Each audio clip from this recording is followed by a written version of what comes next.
புரட்டாசி 2 மாலை தொப்பையை குறைக்கிற பயணத்தில் நம்ம எடுக்கக்கூடிய குருபாகம் அறுசுவை அமிர்தமாக பழைய சோறு மண் சட்டியில் சாதம் செஞ்சு கஞ்சி வடித்து அதை நம்ம சொல்கிற மாதிரி 24 மணி நேரம் இயற்கையாக புளிக்க விட்டு நுண்ணுயிர்களை உருவாக்கி எடுத்துருக்கிறோம். புளி தண்ணீர் 1, 2 அதில் இருக்குது.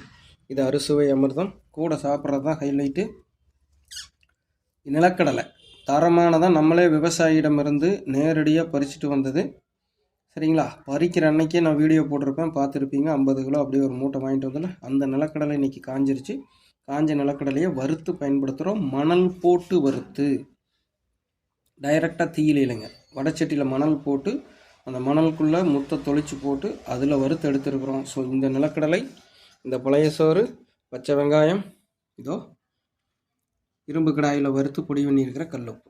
இப்போ என்ன விஷயம்னு கேட்டிங்கன்னா, பச்சை மிளகாய் இரவு, அதாவது மாலை எடுக்கிற உணவு அவ்வளோதான். ஏன்னா இன்றைக்கி 6:30-7 மணிக்கு சாப்பிட்றோம்னா நாளை காலை 6:30-7 மணி வரைக்கும் எதுவும் கிடையாது. 12 மணி நேரம் கன்டினியூஸாக நம்ம வயிற்ற காய போட போகிறோம். ஆனால் 3 வேளை சாப்பிட போகிறோம் ஒரு நாளைக்கு.